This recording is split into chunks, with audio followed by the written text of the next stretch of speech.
Another nice bream. How's that for a fish? Hi, it's Wayne from howtofish.com.au and I'm fishing on the Yarra River, central Melbourne.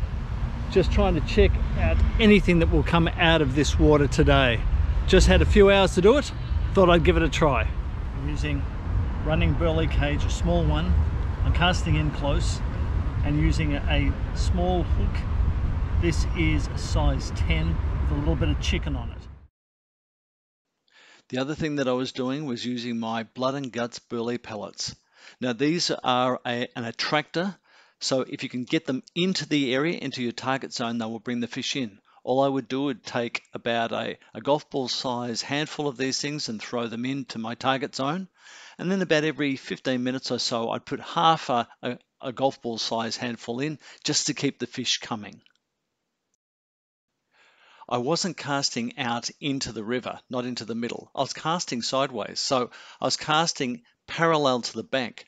The reason for that is that there were reeds to the side there which will hold fish. I'd also thrown my blood and guts burley pellets out there, so I was only casting my burley cage with my powdered burley in it just as far as I had thrown those pellets. So I had created a target zone there. So it was only a very, very easy lob to where I was fishing, to where my target zone will be, and that's where I was hoping to concentrate the fish. It didn't take long for the fish to respond. I started getting bites pretty quickly. After about 15 minutes or so, I missed quite a few, but then luckily I was able to strike into a nice fish.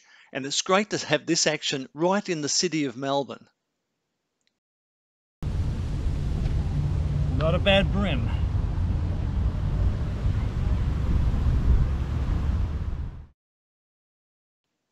Every time I got a bite, I would then recast. Quite often, even when I wasn't getting a fish, the fish would be taking the bait anyway, so I would have to bait up again.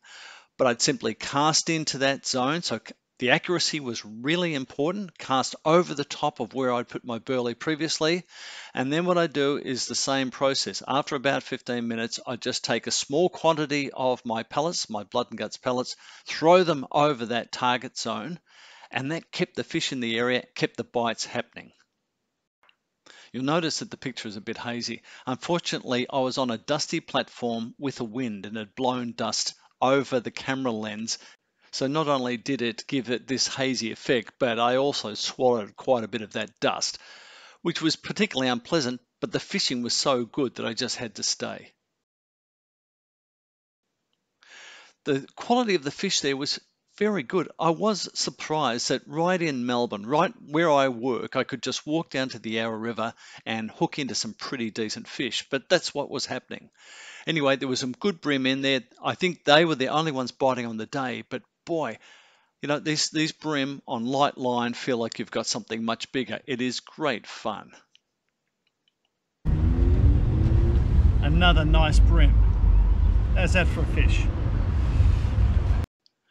I returned both fish that I'd caught because I like them to grow and get to a bigger size in future and maybe breed. People in this boat going by thought I was absolutely crazy throwing back fish of this size. Well, that's it for me. A couple of hours fishing, great fun, plenty of bites. I lost a lot of bait, but I got a couple of good fish, and there was obviously lots more there. So look, you can catch fish anywhere if you know the techniques. And to that point, for any of the techniques and gear that I'm using, go to my website, howtofish.com.au. Anyway, see you next time.